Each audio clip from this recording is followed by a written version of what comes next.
समस्त मातृशक्तियों भाई बंधुओं सादर जय श्री कृष्ण। आज आपको हम बताने जा रहे हैं फाल्गुन मास की शुक्ल पक्ष की आमल की एकादशी का व्रत कब रहेगा, यानी 24 मार्च को रहेगा या 25 मार्च को रहेगा।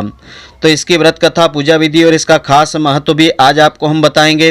तो जो भी स्त्री पुरुष इस व्रत को श्रद्धा के साथ करेंगे उन्हें धर्म अर्थ काम मोक्ष फलों की प्राप्ति होगी, समस्त पापों का नाश होगा और पुण्यों का उदय होगा। जो भी मनोकामना होगी वह भगवान श्री हरि की कृपा से पूर्ण हो जाएगी। तो मित्रों, आप सभी का बहुत बहुत स्वागत है आपके अपने ही चैनल एस्ट्रो गुरुजी में। मित्रों, यदि आपने अभी तक हमारे चैनल को सब्सक्राइब यदि नहीं किया हो तो अभी सब्सक्राइब कर लें और बेल आइकन को अवश्य दबाएं, जिससे हमारे अगले आने वाले नए वीडियो की नोटिफिकेशन सबसे पहले आपके पास पहुंचे। आप नित्य नई नई ज्ञानवर्धक जानकारियां व नित्य का राशिफल हमारे चैनल से प्राप्त करते रहें।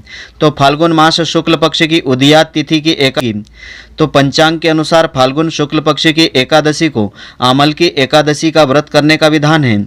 इस दिन भगवान विष्णु जी के साथ आंवले के वृक्ष की पूजा की जाती है। तो आंवले का एक नाम आमल की भी है और इस दिन आंवले के वृक्ष की पूजा के चलते ही इस एकादशी को आमल की एकादशी के नाम से जाना जाता है। भगवान विष्णु जी को आंवले का वृक्ष अत्यंत प्रिय है। तो आंवले के हर हिस्से में भगवान का वास माना जाता है। इसके मूल में यानी जड़ में भगवान विष्णु जी का वास होता है, इसके तने में भगवान शिव जी का वास होता है और ऊपर के हिस्से में ब्रह्मा जी का वास माना जाता है। साथ ही इसकी टहनियों में मुनियों का वास होता है, देवताओं का वास होता है, पत्तों में वसुओं का वास होता है, पुष्पों में मरुदगण और इसके फलों में सभी प्रजापतियों का निवास माना जाता है। तो आइए अब हम जानते हैं इसका शुभ मुहूर्त, पूजा विधि और इसकी पुण्यदायिनी व्रत कथा के बारे में। तो आमल की एकादशी का शुभ मुहूर्त इस प्रकार से रहेगा। एकादशी तिथि आरंभ होगी दिनांक 24 मार्च 2021 को प्रातःकाल 10:24 पर एकादशी तिथि आरंभ हो जाएगी और एकादशी तिथि समाप्त होगी दिनांक 25 मार्च 2021 को प्रातःकाल 9:48 पर एकादशी तिथि समाप्त हो जाएगी।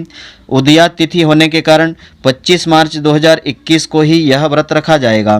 इस व्रत के पारण का समय रहेगा दिनांक 26 मार्च 2021 को प्रातःकाल 6:18 से आरंभ होकर के प्रातःकाल 8:21 के मध्य का जो समय रहेगा, इस समय अवधि में आपको इस व्रत का पारण कर लेना चाहिए। तो अमल की एकादशी की पूजा विधि इस प्रकार से रहेगी। जो इस दिन व्रत रख रहा हो उसे एक दिन पहले यानी 24 मार्च की रात्रि को ही भगवान विष्णु जी का ध्यान करके आपको सोना चाहिए और प्रातःकाल जल्दी सभी कामों से निवृत्त होकर के पूजा स्थल पर भगवान विष्णु जी की प्रतिमा या मूर्ति को आपको विराजित करना चाहिए।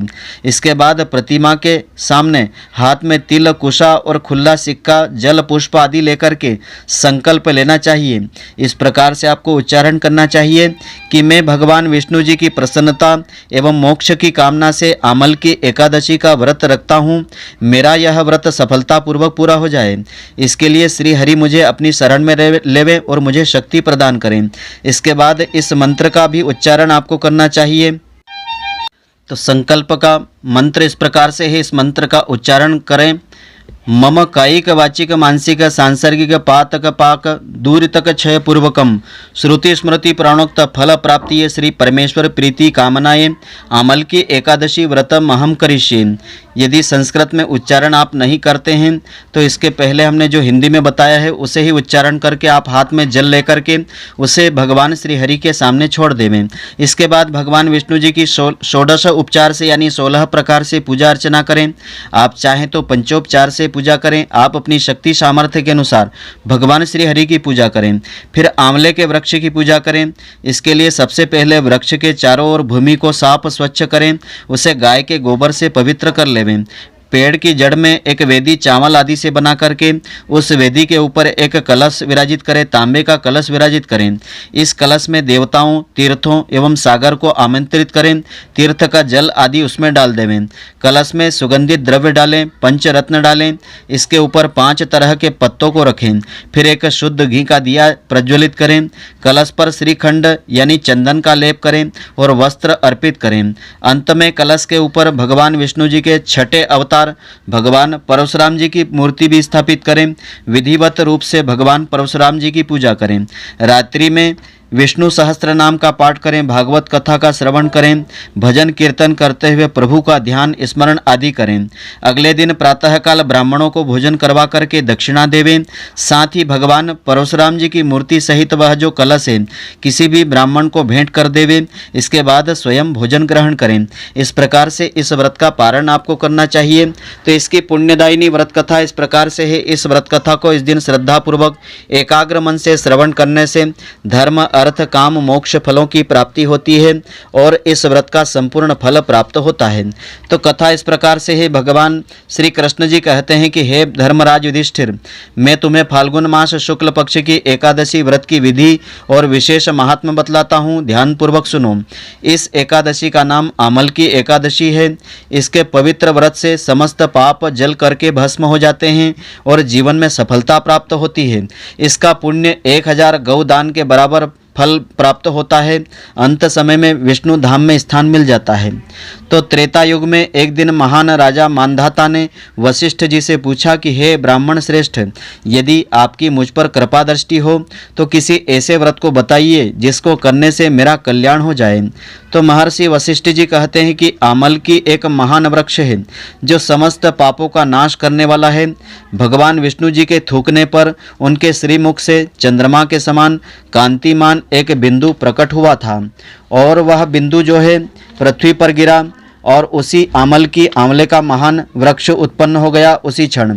तो इसको सभी वृक्षों का आदिभूत वृक्ष कहा जाता है। इसी समय भगवान विष्णु जी की नाभि से निकले कमल से ब्रह्मा जी प्रकट हुए थे। उन्हीं से इन प्रजाओं की सृष्टि हुई। देवताओं, दानव, गंधर्व, यक्ष, राक्षस, नाग तथा निर्मल अंतःकरण वाले महर्षियों को ब्रह्मा जी ने जन्म दिया। उनमें से देवता ऋषि उस स्थान पर आए जहाँ विष्णु प्रिया आमलकी का वृक्ष था। उसे देख करके देवताओं को बड़ा ही आश्चर्य हुआ।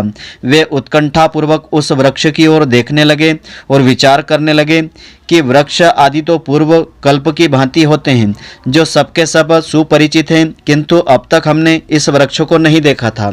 उन्हें इस प्रकार की चिंता करते हुए एक आकाशवाणी हुई कि हे महर्षियों, यह सर्वश्रेष्ठ आमलकी का वृक्ष है जो भगवान विष्णु जी को अत्यंत प्रिय है। इसके स्मरण मात्र से गौदान जैसा फल प्राप्त होता है। इसको स्पर्श करने से इससे दुगुना फल मिलता है और इसको भक्षण करने से 3 गुना फल प्राप्त होता है। अतः आमलकी का सेवन करने का ध्यान करना चाहिए। यह सब पापों को हरने वाला वैष्णव वृक्ष बताया गया है। इसके मूल में भगवान विष्णु जी का वास होता है। इसके ऊपर ब्रह्मा जी का वास होता है। स्कंद में भगवान रुद्र का वास होता है। शाखाओं में मुनियों का वास होता है। टहनियों में देवताओं का वास होता है। पत्तों में वसुओं का वास होता है। पुष्पों में मरुदगणों का वास होता है। इसके फलों में समस्त प्रजापति वास करते हैं। आमल की सर्वदेवमयी वृक्ष बताया गया है। तो प्राचीन काल में वेदिस नामक एक सुंदर और श्रेष्ठ नगर था जहाँ पर चंद्रवंशी राजा पाश बिंदु के वंशज चैत्ररथ का राज्य था। वह अत्यंत विद्वान, धर्मात्मा एवं सत्यव्रती और सुसंपन्न था। उसके राज्य में चारों वर्ण के लोग रहते थे। ब्राह्मण, वैश्य, क्षत्रिय और शूद्र सभी मिलजुल कर के रहा करते थे। नगर में सर्वत्र शांति छाई रहती थी। कोई निर्धन नहीं था, कृपण नहीं था, कंजूस भी नहीं था। उस नगर के सब नगरवासी भगवान विष्णु जी के अनन्य भक्त थे। सभी बाल, युवा और वृद्ध एकादशी का उपवास रखते थे। वह नगर वेद ध्वनि से सर्वदा गुंजायमान रहता था। एक बार फाल्गुन माह के शुक्ल पक्ष की आमल की एकादशी तिथि आई। उस दिन समस्त प्रजाजनों ने यह व्रत प्रसन्नतापूर्वक एकादशी का व्रत रखा। राजा प्रजा सहित मंदिर में आकर के एक कुंभ स्थापित करके धूप, दीप, नैवेद्य आदि से धात्री यानी आंवले का पूजन करने लगा था। वे सब देवी की स्तुति करने लगे और बोले कि हे धात्री देवी, आप ब्रह्मा से उत्पन्न हुई हो, सभी पापों का नाश करने वाली हो, तुमको नमन करते हैं। हमारा अर्घ्य ग्रहण करके हमें कृतार्थ करिए। तुम श्री रामचंद्र जी के द्वारा पूजनीय हो, अतः हमारी प्रार्थना को स्वीकार करें, हमारे समस्त पापों को नष्ट कीजिए। वहाँ पर देव मंदिर में सबने रात्रि भर जागरण किया। ठीक उसी समय एक शिकारी वहाँ आया जो बड़ा ही दुराचारी था, महापापी था। वह अपने परिवार का पालन पोषण करने के लिए जीव हिंसा किया करता था। उस समय वह अत्यंत बेचैन था, भूख प्यास से व्याकुल हो गया था। भोजन प्राप्त होने की आशा लिए वह मंदिर के एक कोने में जाकर के बैठ गया। अपनी भूख प्यास वह वहाँ भूल ही गया था और भगवान विष्णु जी की कथा और भजन कीर्तन सुनने में मग्न हो गया। सारी रात्रि में जागरण में उसने बिता दी। प्रातःकाल होते ही वह अपने घर को चला गया और जाकर के भोजन ग्रहण किया। कुछ समय के पश्चात उसकी जब मृत्यु हो जाती है, परंतु आमल की एकादशी में रात्रि भर जागरण और प्रभु भजन कीर्तन और श्रवण के पुण्य प्रभाव से उसका जन्म विदुरथ के यहाँ हुआ था। उसका नाम वसुरथ रखा गया। युवा होने पर वह अपने पिता के राज्य को संभालने लगा। वह चतुरंगिणी सेना का प्रधान बन गया था। तब धन धान्य से संपन्न होकर के वह 10,000 ग्रामों पर शासन करने लगा था। तो एक दिन नरेश जब शिकार खेलने के लिए वन में गया तो देवयोग से वह रास्ता भूल करके इधर उधर भटकने लगा। रात्रि होने पर और अंत में थक हार करके एक वृक्ष के नीचे जाकर के सो जाता है। उसी समय कुछ पहाड़ी डाकू वहां पर आ गए। डाकुओं के सरदार ने जब राजा को निद्रा में लीन देखा तो वे सभी मारो मारो चीखते हुए राजा पर टूट पड़े और अस्त्र शस्त्रों से राजा पर प्रहार करने लगे, परंतु उनके सारे प्रहार पुष्प में यानी फूल में परिवर्तित होकर के नष्ट होने लगे थे। डाकुओं के अस्त्र शस्त्र वापस उलट करके सभी डाकुओं पर को ही मारने लगे थे। वे सभी डाकू मूर्छित होकर के भूमि पर गिरने लगे। उसी अवस्था में राजा के सुप्त शरीर से एक अत्यंत तेजस्वी दिव्य देवी प्रकट हो गई, जो कि स्वयं महाकाली सी दिखाई दे रही थी। क्रोधित होकर के चक्र लेकर के उसने डाकुओं को मारने की तैयारी करी। उस देवी ने अपने अस्त्रों के प्रहार से समस्त डाकुओं को मौत की नींद सुला दिया। जब राजा की नींद खुली तो वह वहां पर उन डाकुओं को मरा हुआ देख करके चकित हो गया और विचार करने लगा, इन डाकुओं को यहाँ पर किसने मार दिया है और मेरी रक्षा किसने की है। जब वह राजा ऐसा विचार कर ही रहा था तभी आकाशवाणी हुई कि हे राजा, इस संसार में भगवान विष्णु जी के अलावा कौन रक्षक हो सकता है। स्वयं प्रभु ने तुम्हारी रक्षा की है।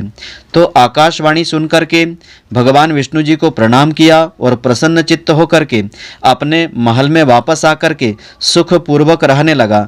राजा अपना राजकाज चलाने लगा। तो महर्षि वशिष्ठ जी ने आगे कहा कि हे नरेश, यह सब आमल की एकादशी के पुण्य प्रभाव से संभव हुआ था।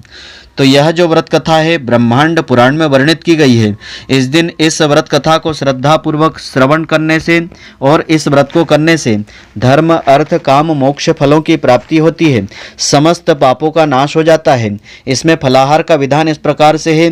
इस व्रत में आंवले का सागार प्रातःकाल लेना चाहिए और आंवले से बने हुए पदार्थ लेना चाहिए। इसमें दूध आलू फल आदि का सेवन आप कर सकते हैं। तो मित्रों, आशा करता हूं कि आपको हमारी यह ज्ञानवर्धक जानकारी पसंद आई होगी। यदि आपको पसंद आई हो तो आप हमारे वीडियो को अधिक से अधिक शेयर अवश्य करें, जिससे अधिक से अधिक भक्तजन इसका लाभ प्राप्त करते रहें और इसका पुण्य फल आपको भी उत्तरोत्तर मिलता रहे। और आप हमारे वीडियो को लाइक करना नहीं भूलें। धन्यवाद। जय श्री कृष्ण मित्रों, फिर मिलेंगे।